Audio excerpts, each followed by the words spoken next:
Okay,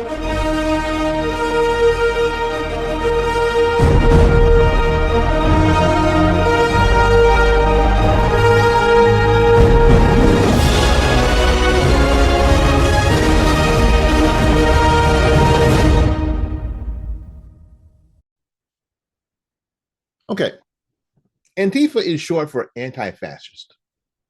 Not a bowling league with membership cards.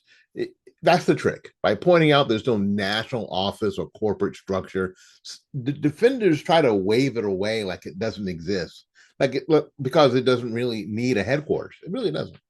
Antifa is an ideology, and like any ideology, it spreads. People adopt it, act under its banner, replicate its symbols. So you don't need to join a national club or call yourself a Marxist or an environmental activist. You don't need a central registry to be Antifa. The key traits show up across the country. You see the symbols, the two flag logo, the black bloc uniforms, slogans like ACAB. Oh, ACAB, by the way, stands for all cops are bastards. The methods, street violence, property destruction, intimidation of political opponents. We see targets: police, conservatives, businesses, churches, any free speech event. It's not imaginary, but it's organized around the same playbook everywhere, from Portland to Atlanta to New York.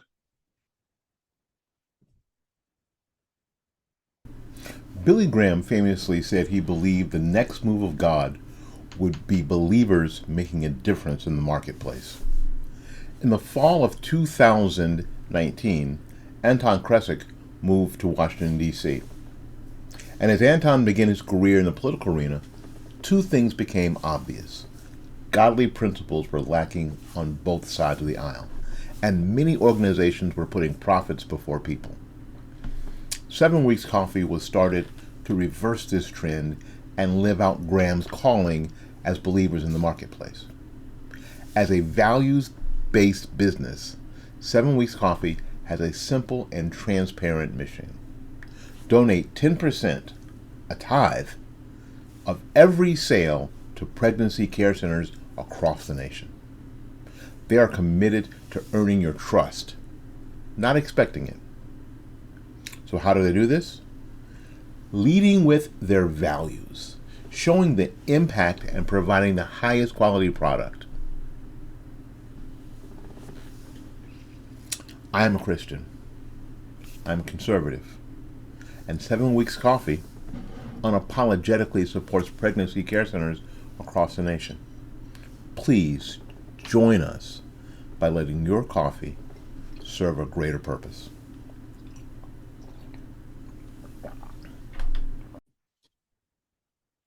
Antifa didn't just appear out of thin air in 2016.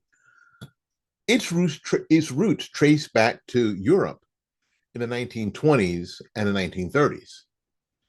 German communists and anarchists who fought street battles with actual fascists. After World War II, the movement simmered underground but reemerged in Europe in the 70s and the 80s, usually tied to anarchist squats and anti-capitalist protests and violent demonstrations. By the 90s, American activists picked up the banner. They showed up at global trade summits like the battle in Seattle in 1999, smashing windows and clashing with police. So when Trump ran for president in 2016, Antifa went mainstream in the US. The imagery, the slogans, the street fights, it became a constant presence. So to claim that Antifa is a right-wing boogeyman falls apart when you trace decades of actual history. This is a global ideology imported into America, into its streets.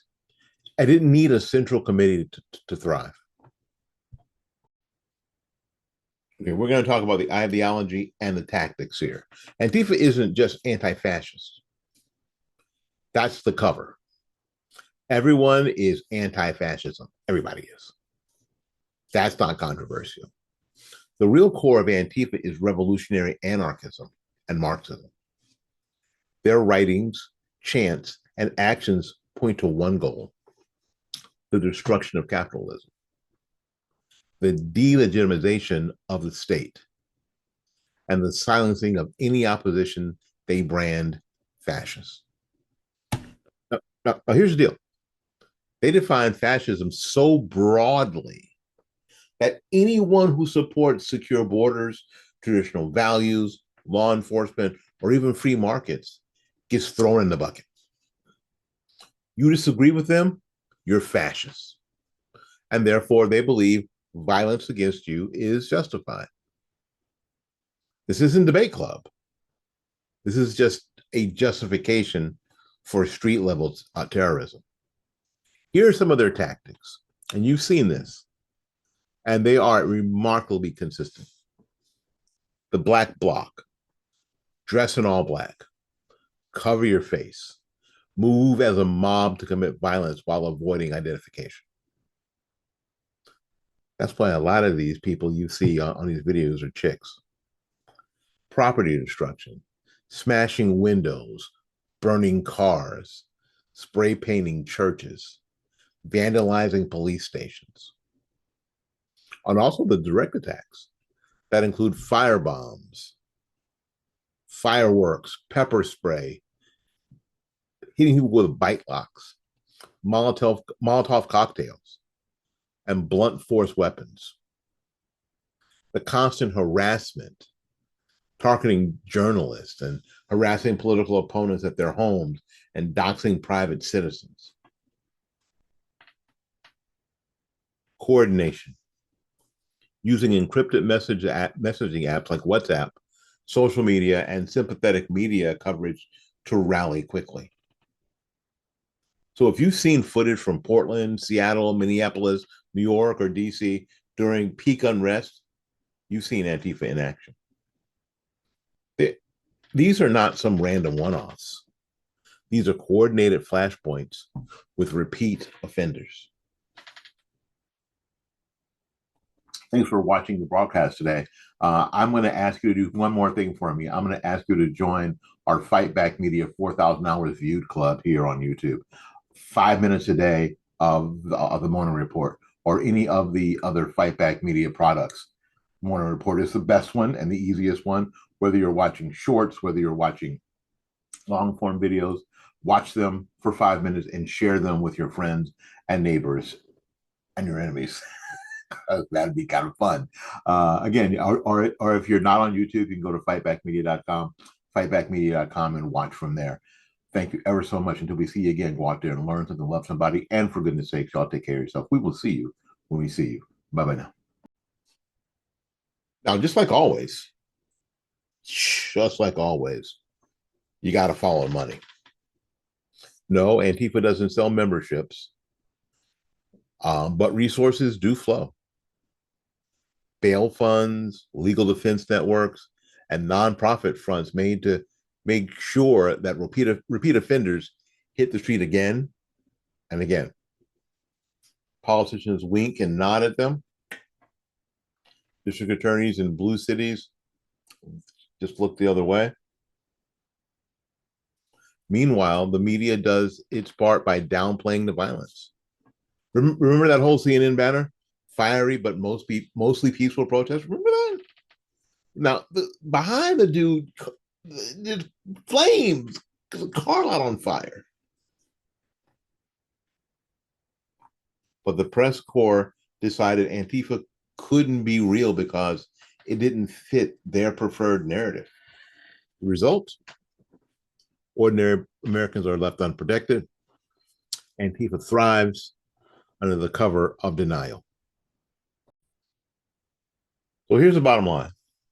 Antifa's danger isn't just a broken window or a burned cop car. It's very much deeper. They normalize political violence in American life. Number two, they erode trust in law enforcement by constantly targeting police. Number three, they silence free speech by threatening and assaulting anybody who disagrees. they end up destabilizing communities that are already under pressure. So when violence becomes an acceptable form of protest, democracy itself is on the line. And when the ruling class denies Antifa's existence, they make sure that accountability never comes. That's not just dangerous, that's deadly. Hey, y'all. Thanks for watching the show this morning. Listen, I have something that I want you to have that we've been working on. It's a Fight Back Media guide to winning online for the 2026 midterms. When you're online trying to convince, the left that their viewpoint and their mindset is complete booty, because it is, it's trash. But you want to do it in a way that actually works and that we're not just preaching to the choir. Please go to our website, fightbackmedia.com, and download this guide. It's full of really helpful, practical situations. It's a guide that you can share with your friends. You can print it out. It has quizzes and the test. So I really want you to understand the material, and I want to upgrade our presence online, our conservative presence online. So go to fightbackmedia.com, and download your Fight Back Media Guide to Winning Online in 2026. My friends, Antifa is real. Antifa is dangerous. Pretending otherwise is a luxury that America just cannot afford. So what do? Demand honesty from leaders and the media. Stop letting them play the myth game. Secondly, insist on equal law enforcement. If a right-wing group smashed windows and torched police cars, we all know that the FBI would have a task force on them by morning. It'd be on them like white on rice, right? Equal standards must apply. Third, support independent voices that are willing to tell the truth, because you're not going to get this from CNN or the New York Times or the Washington Post. This is not about inflating a threat. It's about recognizing it, okay? So until America wakes up, Antifa will keep growing in the shadows and feeding on the denial. This has been the Morning Report. My name is Willie Lawson. Until we see you again, go out there and learn something, love somebody, and for goodness sakes, y'all take care of yourself. We will see you when we see you. Bye-bye now.